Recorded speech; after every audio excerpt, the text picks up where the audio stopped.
자, 압도적 뉴스 콘텐츠 3프로 뉴스룸입니다. 안녕하세요, 이조 기자입니다. 안녕하세요, 한지영 기자입니다. 네, 반갑습니다. 네. 참 이 분위기 안 좋을 때 네. 이게 많은 분들이 오세요. 그러니까요. 힘드니까. 네. 나도 힘든데 혹시 도대체 지금 무슨 일이 일어나고 있는 건지에 대해서 여러 가지 해석을 듣고 싶은 마음에 오신 것 같거든요. 네. 자, 우리도 그 마음을 공감하면서 우리 저기 F죠? F요? 아니요, T인데. 아, T구나. F시잖아요. 공감 안 돼. 저는 F. 완전 네. 찐 F. 네. 여기 T. 공감 안 하는 T. 한번 그럼 냉정하게 무슨 뉴스부터 한번 볼까요? 냉정하게 그래도 좀 오늘은 좋은 뉴스 먼저. 네. 좋습니다. 좋습니다. 3분기 중소기업 수출액이 작년 동기 대비 5.9% 증가했다는 소식입니다. 네. 바로 표를 보시면요. 285억 달러로 이제 한화 39조 원을 기록을 하면서 3분기 역대 최고 실적을 냈는데요. 중소벤처기업부에 따르면 7월과 8월 중소기업 수출액이 각각 13.4%, 7% 올랐습니다. 9월 추석 연휴에 따른 이제 국내 조업 일수 감소로 수출액이 2.3% 감소했는데요. 온라인 수출액 역시 2억 9천만 달러를 기록해서 3분기 역대 최고 실적을 냈습니다. 1위 수출 품목이 어딜까요? 1위 수출 품목. 네. 중소기업 수출 품목 가운데 1, 2위는 거의 정해져 있죠? 네. 일단 1위는 화장품, 2위는 자동차. 네, 맞습니다. 네. 그래서 바로 이번에도 똑같나요? 네, 이번에도 똑같습니다. 네. 그래서 바로 화장품인데 이제 수출 품목으로는 이제 자동차나 뭐 자동차 부품, 반도체 등이 있지만 특히 이제 화장품 수출이 많이 늘었고요. 17억 달러로 전년 동기 대비 26.7% 늘었습니다. 그중 이제 대미 수출이 43.6% 증가했고요. 네. 유럽, 중동 등으로 이제 수출국이 다변화됐거든요. 사실 과거에는 좀 중국이 국내 산업 화장품 산업 성장을 이끌었잖아요. 네. 근데 이제는 뭐 미국이나 일본, 동남아, 유럽 시장이 골고루 성장 중인 거고요. 올해 K 화장품 수출국이 170개국을 넘는다고 합니다. 네. 그래서 이제 화장품 총 수출 내 이제 중소기업 수출이 차지하는 비중이 지난해 같은 기간에 견줘서 4.1%포인트 올랐다고 합니다. 그래서 국내 중소기업들이 이제 글로벌 소비자 니즈를 좀 잘 파악하는 모습이에요. 네. 저희가 그 티르티르라는 화장품 업체도 한번 취재하기도 했었잖아요. 근데 이제 여러 인종에 맞는 뭐 파운데이션도 한 몇십 종씩 이렇게 출시하기도 하고 네. 뭐 이렇게 좀 다양하게 글로벌 외국인의 니즈를 맞춰서 출시를 하고 있는데 이렇게 화장품뿐만 아니고 뭐 자동차나 반도체, 제조용 장비도 역대 3분기 최고 수출액을 기록했습니다. 그래서 수출국가 별로도 한번 표를 준비를 해봤는데 네. 보시면은 10대 수출국 중에서 뭐 중국, 인도, 멕시코를 뺀 7개 국가로 수출이 이제 늘어났는데요. 1위가 미국이고요. 수출이 이제 8.8% 늘었습니다. 화장품이나 이제 전력용 기기 수출 확대에 힘입어서 3분기 최고 실적을 냈고요. 네. 5분기 연속 증가한 것이기도 하고요. 반면 2위는 이제 중국인데요. 수출이 2.8% 줄었습니다. 중국은 이제 플라스틱 같은 중간재 수출이 감소를 하면서 2022년 2분기 이후에 10분기 연속 감소세입니다.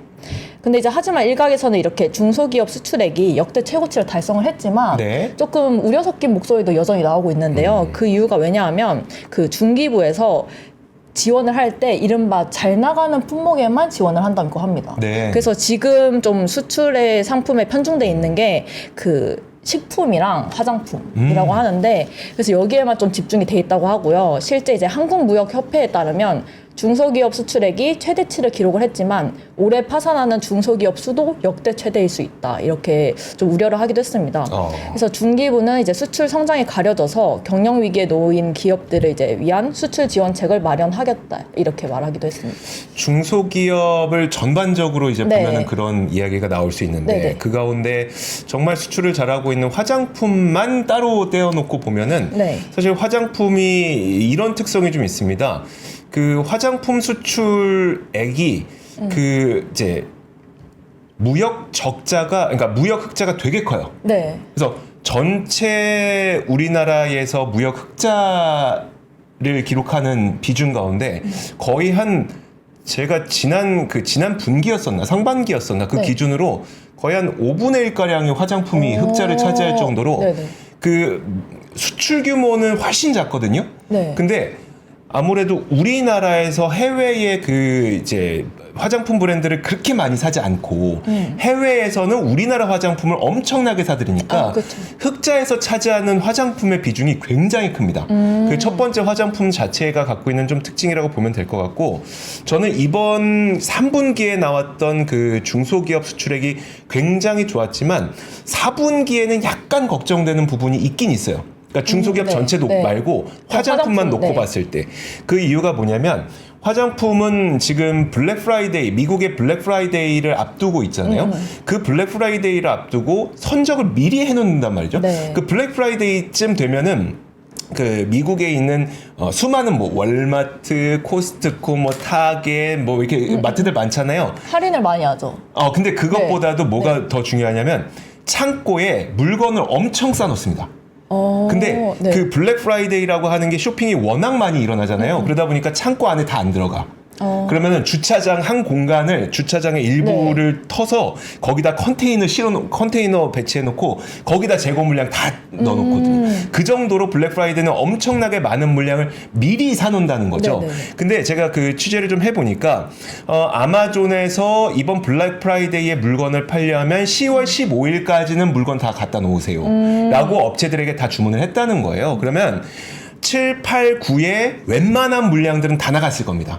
그럼 수출 물량 가운데 대부분 잡히는 거는 이제 이번 블랙 프라이데이 물량일 거고, 네. 4분기에 이제 수출 물량으로 잡히게 되는 거는 대부분 1분기나 2분기, 그러니까 1분기에 팔 물량들을 넣어놓는 거기 때문에 한번 이제 4분기 블랙 프라이데이 쇼핑 시즌 딱 끝나고 나면 1분기에는 사실 그렇게 많이 쇼핑 안 하거든요. 그렇죠. 이미 다 네, 사놨으니까. 이미 다 샀으니까. 이미 우리 집 창고에다가 뭐 화장품, TV, 뭐 게임기 다 쟁여놨기 때문에 1분기에는 쇼핑을 그렇게 많이 하지 않거든요. 네. 그러다 보니까 아마 4분기의 수출에서는 지금처럼 좋은 성적은 아마 나오기 좀 힘들 가능성이 좀 높습니다. 그래서 근데 그게 계절성이다 보니까 그걸 딱히 뭐 나쁘게 볼 이유는 없을 것 그쵸. 같고, 저희가 그 누차 말씀드렸던 게, 제가 이 자리를 통해서 누차 말씀드렸던 게, 이제 아마존에서 K-뷰티 컨퍼런스를 우리나라에서 열었잖아요. 맞아요. 삼성역에 네. 있는, 삼성역 거기 뭐죠? 코엑스 네, 코엑스. 네, 네네.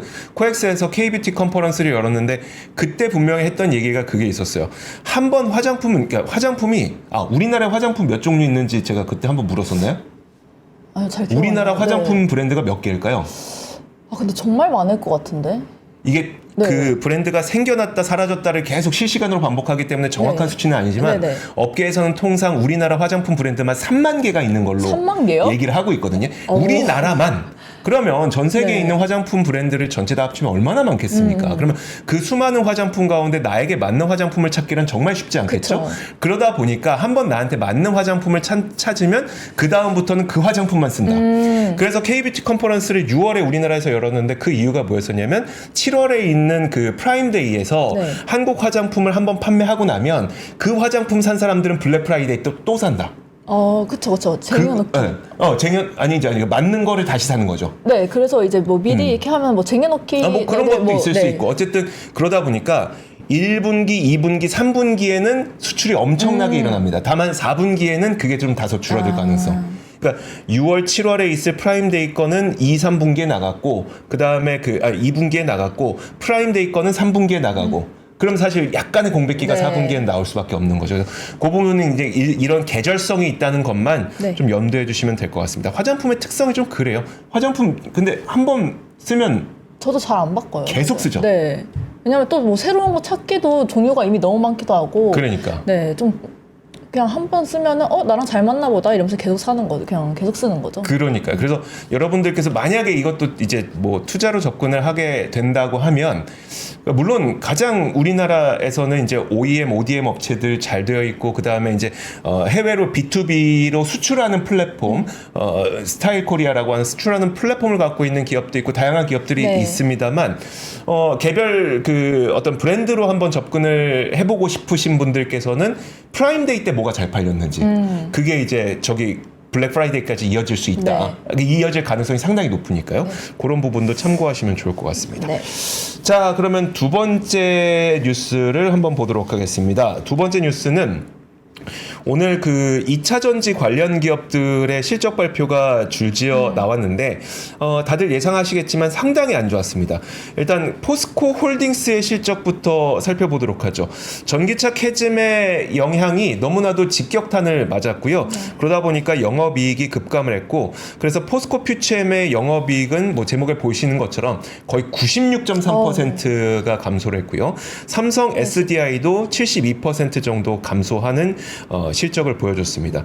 일단 포스코 홀딩스부터 볼 텐데 글로벌 철강 업황 부진도 여기는 이제 더해졌죠. 그러다 보니까 포스코 홀딩스의 3분기 영업이익이 작년보다 거의 40% 가까이 줄어들었다라고 하는 겁니다. 한번 보시면요. 지금 그 매출액은 10억, 100억, 1000억, 조, 10조, 18조 9천억 원 작년에 기록했던 게 18조 3천억 원까지 줄어들었는데, 그 영업이익은 지금 1조 1960억 원이었던 게 7,430억 원까지 거의 40% 가까이 줄었잖아요. 굉장히 많이 줄었습니다. 자, 그런데 이제 이게 2차 전지에서의 피해가 굉장히 막대할 것 같습니다. 왜냐하면 포스코 퓨처엠의 실적을 한번 보면 이게 포스코 퓨처엠의 실적이거든요. 네. 3분기 영업이익이 얼마 기록했는지 한번 볼게요. 14억 원을 기록했습니다. 14억 원. 작년에 371억 원을 기록했던 게 14억 원으로 줄어들었으니까 96.3%나 급격하게 줄어든 거고요. 그러다 보니까 매출액은 이만큼 줄었는데 오른쪽에 보이시죠? 매출액은 1조 2,800억 원에서 9,228억 원까지 대략 한 28% 정도 줄었는데 영업이익률이 0.2%대로 떨어졌습니다. 네. 굉장히 많이 떨어졌죠. 근데 이거는 양극재, 음극재를 좀 나눠서 한번 살펴보면 일단 양극재의 경우에는 하이니켈 양극재 판매는 나쁘지 않았어요. 그냥 고부가 가치 품목이니까. 그런데 문제는 장기 보유하고 있던 양극재에 대한 재고 평가 손실이 있는데 이제 가격이 하락하다 보니까 재고로 보유하고 있던 것을 가격을 빼야 되겠죠. 네. 그런 것 때문에 재고 평가 손실이 있었던 게 가장 큰 문제가 됐고 근데 이거는 사실 가격이 반등하면 다시 환입됩니다. 네. 그래서 실적에 보면 이제 재고 평가 손실 환입으로 다시 작성이 되긴 하는데 가격이 반등하는지를 봐야 되겠죠. 아직까지는 그 난망이기 때문에 그건 좀 트렌드를 봐야 될 거고 또 한 가지가 음극재가 좀 문제인데 음극재 매출이 지금 전 분기보다 50% 이상 감소를 했습니다. 네. 음극재 지금 화면 다시 한번 보여주시면 위에 있는 짙은 게 양극재, 아래에 있는 옅은 게 음극재. 근데 음극재가 보시는 것처럼 517억 원에서 246억 원까지 감소하는 것으로 나타나고 있습니다. 자, 이렇게 2차 전지도 문제인데 사실 포스코홀딩스의 경우에는 2차 전지와 소재만 갖고 있는 것이 아니라 철강도 갖고 있잖아요. 근데 철강 부문도 이 포스코에서는 문제가 됐습니다. 철강 부문에서 포스코의 3분기 실적은 철강만 떼놓고 봤을 때 지금 이 표를 보시면 되는데요. 9조 4,790억 원을 기록했습니다. 일단 매출은 이 정도라서 작년 3분기보다 2%밖에 감소하진 않았어요. 작년 3분기가 9조 6,750억 원이었으니까 2%밖에 감소하지 않았는데 이걸 영업이익으로 가보게 되면 지금 7,010억 원이니까 7,270억 원에서 4,380억 원까지 거의 40% 가까이 줄어들었죠. 이게 바로 저것 때문입니다. 그 중국의 영향이라고 보시면 될 것 같은데 특히 해외 철강 부문을 살펴보면 문제가 더 커집니다. 해외 철강 부문은 사실 매출이 3.7% 증가했거든요. 네. 근데 영업이익이 90% 줄어들었습니다. 보세요. 네. 매출은 3.7% 증가했다. 판매한 건 많아요. 네. 근데 영업이익이 90% 감소했다. 이거는 가격에 뭔가 문제가 있었다는 겁니다. 근데 지금 그 영업이익이 급감했다는 거는 판매하고 있는 철강제 가격이 큰 문제가 되고 있다는 걸 말할 텐데 네. 중국산 저가 철강이 밀려 나온 영향을 가장 큰 문제점으로 꼽고 있습니다. 우리가 그 이 실적 발표되기 전부터 중국에서 그 중국의 경기 불황이 이어지다 보니까 네. 특히 중국의 경기 불황 가운데도 가장 큰 문제가 되고 있는 게 부동산 시장의 문제잖아요. 맞습니다. 근데 이 부동산 시장의 문제는 사실 기존에 있는 주택의 거래에는 그렇게 큰 문제가 없습니다. 네. 특히 일선 도시의 경우에 뭐 상하이 같은 그런 지역에서 아직도 주택 가격 엄청 비싸요. 근데 문제는 뭐냐면 분양 시장이죠. 건설을 안 하죠. 뭐 그 네. 우리 그때 에버그란데였었나요? 비구이 위안이라든지 네, 맞아요. 그런 그 건설사들이 분양에서 큰 문제가 터지고 나니까 아예 건설을 안 해버리면서 분양을 아예 안 네. 받잖아요. 분양을 안 한다는 거는 결국 건설이 철강 수요의 가장 많은 부분을 차지하고 있는데 철강 수요 자체가 존재하지 않는 게 문제가 되고 있는 거죠.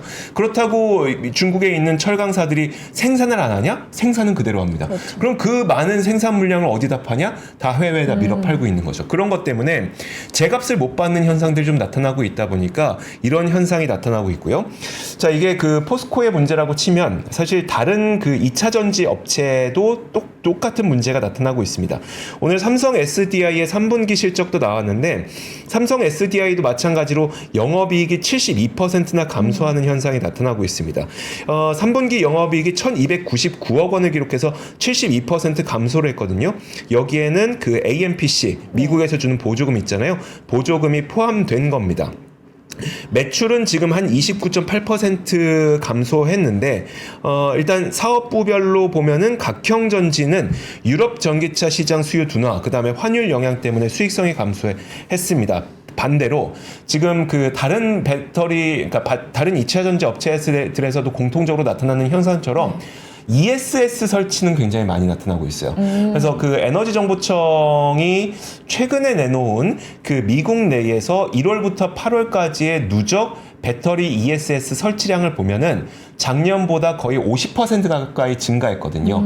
그만큼 현재 그 미국 시장에서의 ESS 수요는 굉장히 많은 상태이고 이런 식으로 ESS가 어떤 그 전기차의 배터리 캐즘을 좀 극복해주는 하나의 단초가 되고 있긴 한 만큼 삼성 SDI도 마찬가지로 ESS는 큰 폭의 개선이 나타나는 현상이 나타났습니다. 그래서 2차 전지 업체는 지금 전기차에서 참 힘든 거 ESS로 극복을 하려고 하고 있지만 워낙 아직 ESS가 그렇게 큰 분야는 아니기 때문에 어쨌든 전기차가 살아줘야 된다는 게 그 가장 키포인트라고 보시면 될 것 같고요. 그리고 약간 이런 건 있습니다. 그 배터리에 불난 것 때문에 네. 불난 것 때문에 OEM 업체들이 약간 폼팩터를 좀 교체해보고 싶은 생각들이 좀 있어요. 그러니까 파우치형이 물론 효율이나 이런 건 네네. 좋은 건 알겠는데 근데 이게 불나는 것 때문에 안전성 때문에 그 폼팩터를 좀 이렇게 안전한 걸로 바꿔보고 싶은 니즈들이 요즘에 좀 있다고 네. 하더라고요. 전문가분들 이야기 들어보니까. 네. 그러면 그 삼성 SDI가 지금 생산하고 있는 각형의 경우에는 아무래도 철판 안에 들어있다 보니까 다소 안전한 형태로 보이잖아요. 그래서 그런 것들도 약간 트렌드의 변화 가운데 하나로 보시면 될 것 같습니다. 그럼 4분기는 어떻게 보세요? 사실 4분기에 그렇게 네. 특별히 기대할 수 있을 만한 건 아닐 것 같고 진짜 이제 전기차가 많이 판매되는 네. 그 시점이 되어야 사실 이들의 실적이 바로 올라오지 않을까 싶네요. 네, 알겠습니다. 세 번째 뉴스 제가 준비했는데요. 네.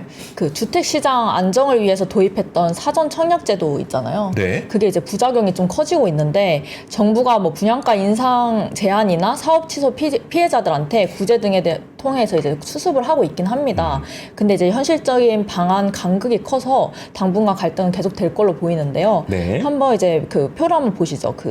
국토교통부 사전청약 문제에 대해서 피해를 최소화할 수 있는 방안을 도입하겠다. 이제 오늘 29일 국토교통부가 말을 했고요. 현재 이제 공공과 민간 피해자들의 요구가 각각 좀 다릅니다.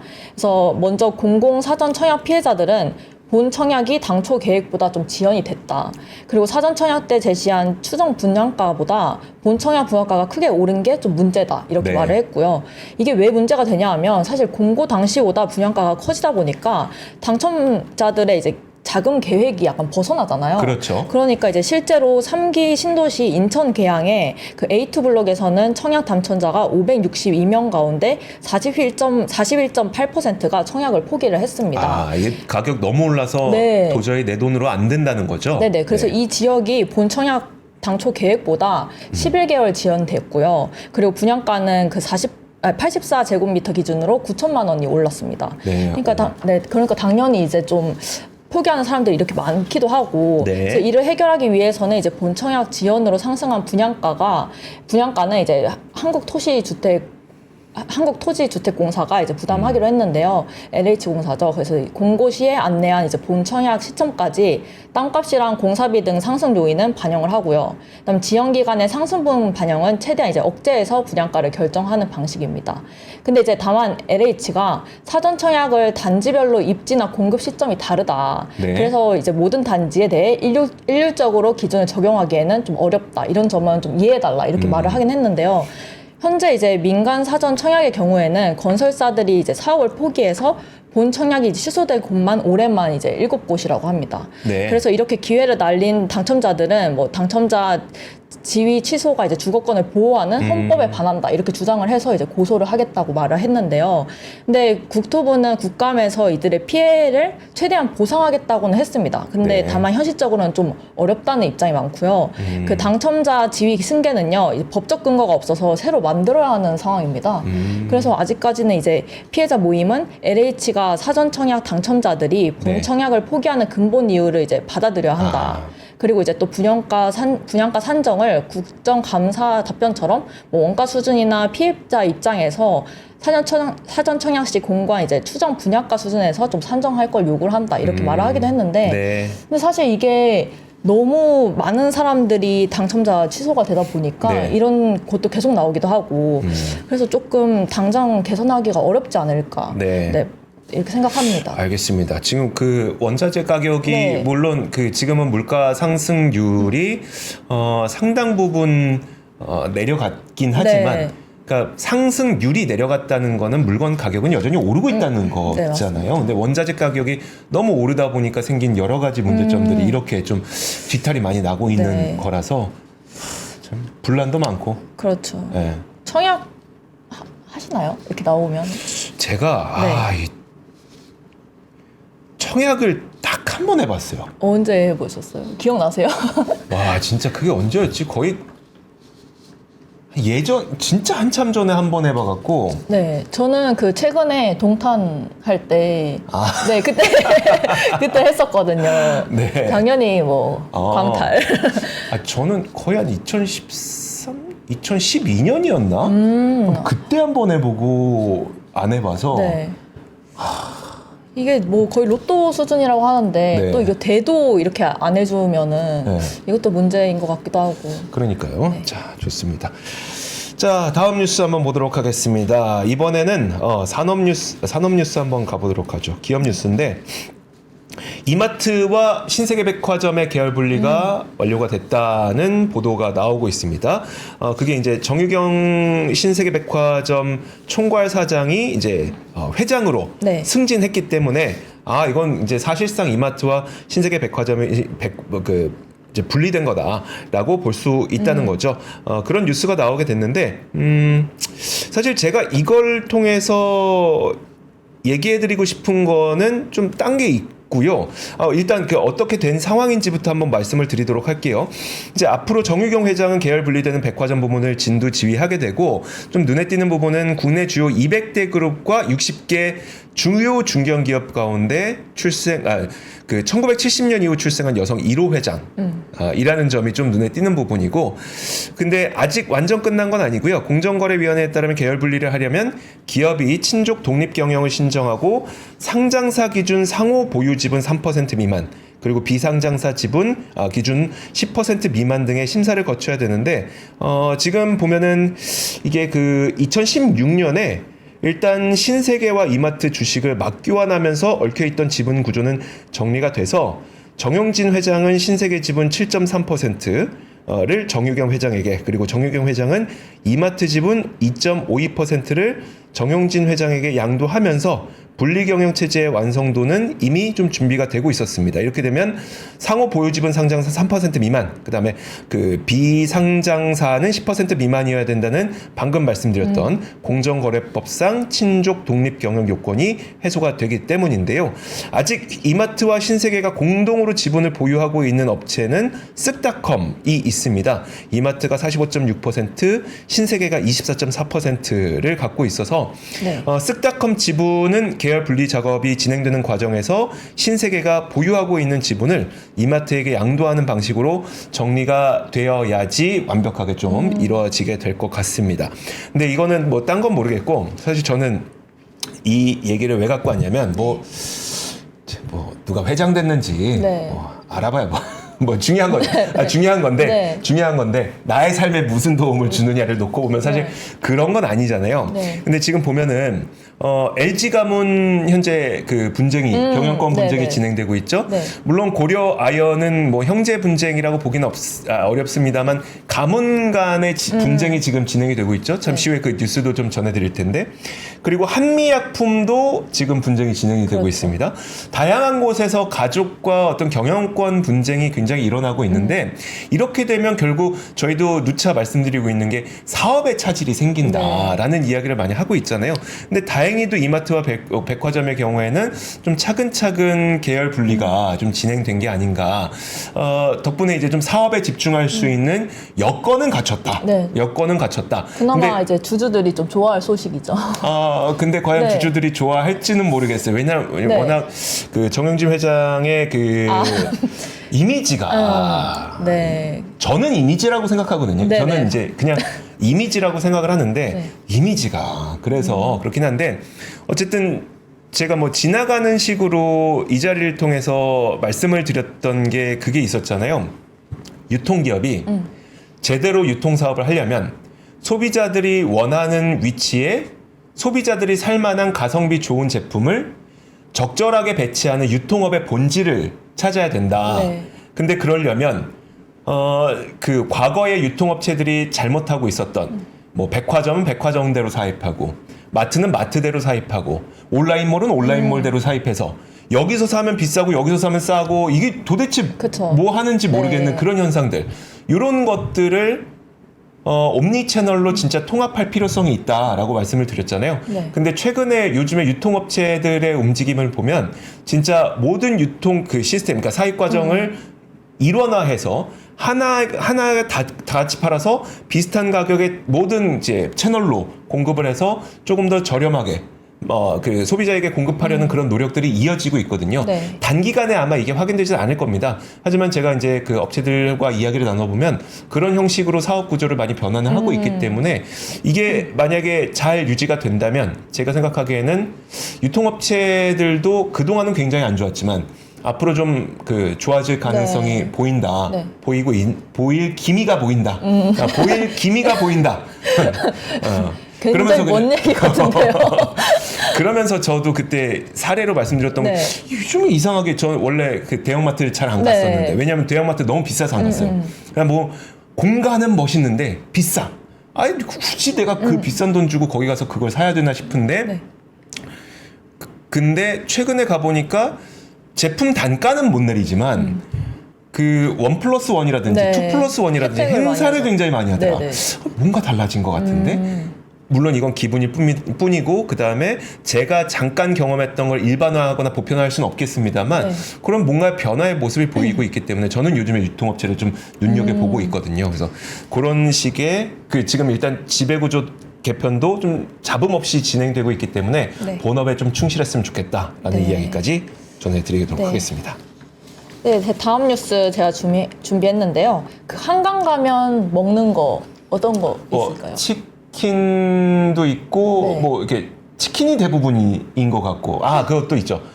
편의점에서 네. 라면 끓여 먹는 거 엄청 좋습니다. 맞습니다. 네. 제가 그 뉴스를 좀 준비했는데 한강에서 라면 끓여 먹는 뉴스 준비했다고요? 네네. 그걸 만드는 조리기가 네. 이제 수출 대박을 터뜨렸는데요. 그래서 그 사진 한번 보시면은 그 오스트리아 빈에서 열린 한국 상품 박람회입니다. 근데 국내 중소기업이 제작한 이 한강라면 조리기가 약 111억 원의 수출 대박을 터뜨린 건데요. 네.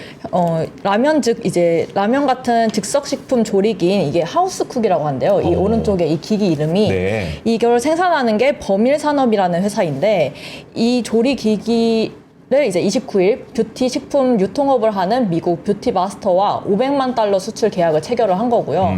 최근에는 이제 K 콘텐츠나 뭐 아이돌들이 먹기 시작하면서 한강라면이 해외에도 널리 알려졌거든요. 네. 실제 외국 관광객들이 한강공원에서 한강라면을 먹는 게 필수 관광 코스라고 합니다. 오. 그래서 뭐 이 정도로 외국인들의 관광 네. 코스에 라면이 있어요? 네네. 오. 한강 가가지고 한강 이 조리기기로 한강 라면 먹기.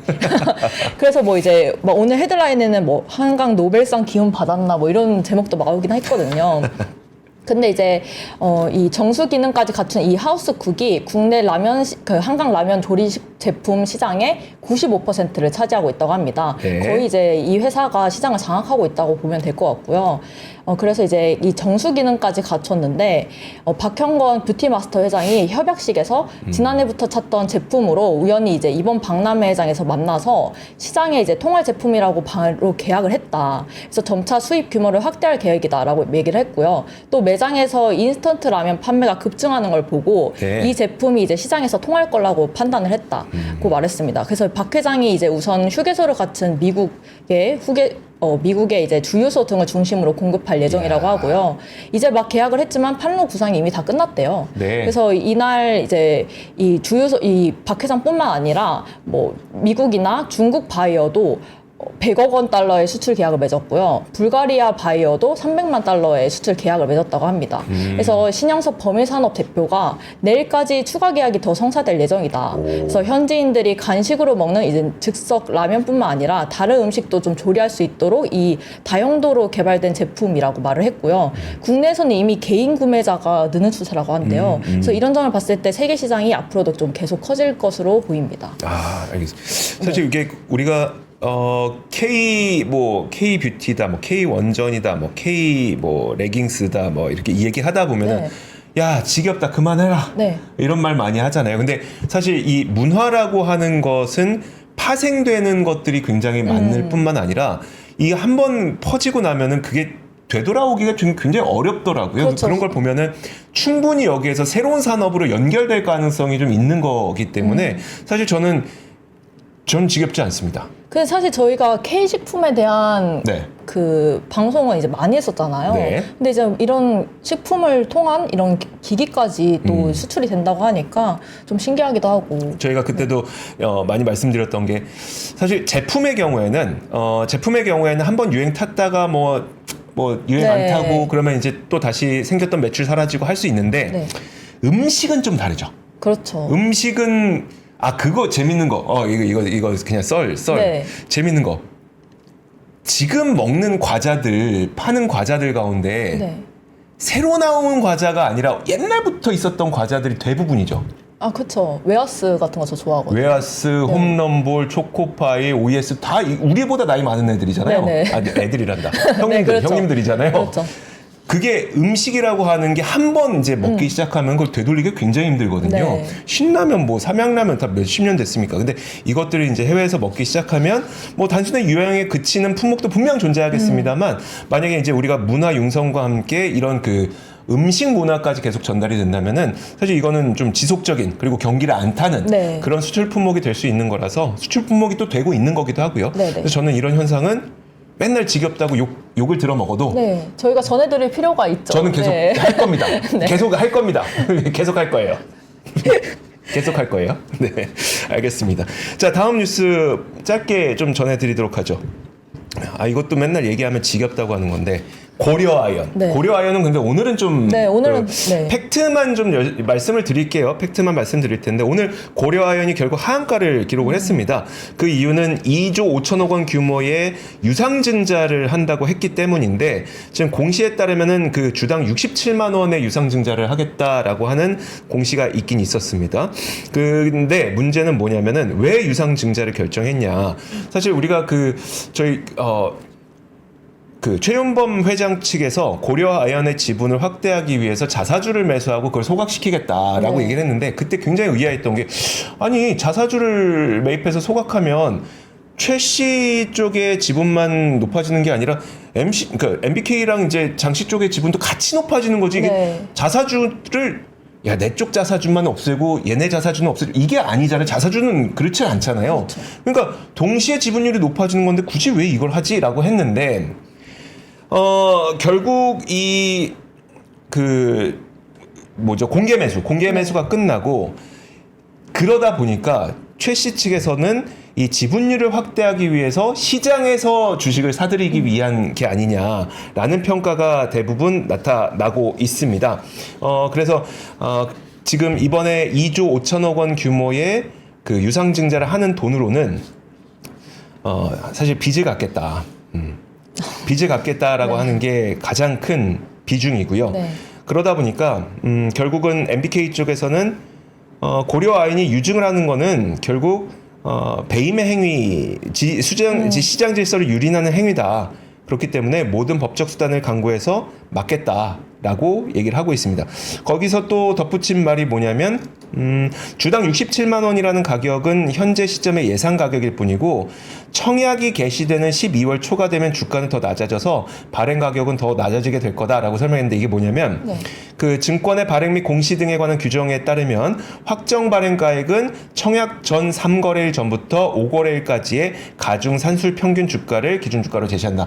그때 그러니까 청약 전 3거래일부터 5거래일 전까지 주가가 결국 주식 가격을 결정을 네. 하게 되거든요. 네. 그렇기 때문에 지금 67만 원이 아니라 아마 그땐 더 낮아질 걸이라고 MBK 측에서는 주장을 하고 있습니다. 그렇게 되면 남은 주주들의 주식 가치는 더 희석될 것이고 결국 최 회장의 유증 결정은 공개 매수가 배임이라는 점을 자백하는 행위가 될 거다라고 주장을 하고 있습니다. 그래서 사실 저도 이게 그 공개 매수가 끝나고 이제 시장에서 이 그 유증을 한다는 거는 약간 스스로 거버넌스를 해치는 그런 행위처럼 보여서 참 이렇게 썩 좋아 보이진 않았거든요. 어쨌든 팩트는 이날 그 유증을 하기로 했고 가격이 낮았고 그리고 그 가격은 더 낮아질 가능성도 있고 그리고 유증한 돈으로 빚을 갚을 거고 네. 그런 부분들 때문에 하한가를 기록했다 이 정도로 보시면 될 것 같습니다. 자 그리고 다음 뉴스도 하나만 간단하게 네네. 전해드리고 가도록 하죠. 요즘에 저는 소비가 변하고 있는 것에 대해서 좀 많은 관심을 갖고 있습니다. 네. 어떠세요? 그 좀 돈을 좀 줄이고 있어요? 아니면 그냥 또 비슷하게 쓰고 있는데? 그래요? 아니, 줄이고 있죠. 이제 연말이니까. 아 연말이라서 연말이어서 올해 너무 많이 썼다. 올해 너무 반성을 많이- 하면서 네. 갑자기 이미- 이제 줄이고 있습니다. 이미 너무 많이 썼다. 이미 너무 많이 썼다. 그 얼마 전까지만 해도 욜로였던 게 요노족으로 이제 많이 네, 바뀌었잖아요. 맞아요. 무지출 챌린지가 일어나고 있고, 근데 물론 그럼에도 불구하고 돈 많은 분들은 여전히 돈을 쓰고 있긴 합니다만 대부분의 이제 분들이 지갑이 얇아지다 보니까 소비 트렌드가 굉장히 많이 변하고 있는데, 그 자동차 판매 있잖아요. 네. 올해 1분기부터 3분기까지 국내 누적 신차 등록 대수가 11년 만에 최저치를 기록했습니다. 11년 만에 최저치. 사실 11년이면 그 사이에 지금 수많은 일들이 그쵸, 있어요. 그쵸. 11년 전이면 2013년인데 우리 2014년, 2015년, 2016년 그때 굉장히 저금리 기조에 막 약간 디플레이션 우려가 있고 네. 그러다 보니까 전 세계적으로 야 마이너스 금리가 가야 돼? 막 이런 논의를 하고 있을 때였었어요. 네. 그러면 되게 경제적으로 힘들 때였잖아요. 물가도 안 오르고 그때보다도 더 차를 안 샀다는 겁니다. 올해는. 근데 여기에서 특이한 현상이 뭐였었냐면 오히려 리스와 렌트가 빠른 성장세를 보이면서 새로운 소비 트렌드로 자리 잡고 있다라고 하는 겁니다. 물론 리스랑 렌트는 카푸어 생각이 나는데.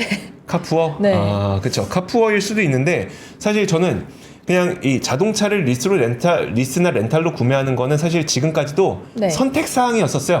뭐, 내 차를 소유하고 싶으신 분들은 구매를 하고, 아니면 그 소유하는 것보다 많이 타지 않으시는 분들은 그쵸. 오히려 리스하는 게 더 이득이긴 합니다. 그쵸. 그래서 선택사항이었었는데 이제는 아예 지갑이 얇아지다 보니까 선택사항 중에서 좀 많은 비중을 차지하게 됐다는 걸 말씀드리는 거고, 근데 그냥 자동차에 한정지어서가 아니라 제가 지난 시간에도 말씀드렸는데 요즘에 뭔가 구독 소비 트렌드가 구독에 대한 저항성이 네. 낮아지면서 구독을 새로운 사업으로 하려고 하는 그 업체들이 좀 있다고 그때 말씀드렸잖아요. 가전제품도 그렇고. 그렇죠. 가전제품도 그렇고 가전제품을 구독으로 산다고? 물론 옛날에는 뭐 정수기는 뭐 지금도 네네. 그렇긴 하지만 모든 가전제품을 구독으로 한다고? 이런 것들이 좀 특이했었는데 요즘에 그 저항성이 낮아지고 지갑이 얇아지다 보니까 이런 것들에서 하나씩 움직임이 달라지고 있는 것 같아서 네. 이런 부분들을 한번 챙겨보자라는 차원에서 이 내용까지 전해드리도록 하겠습니다.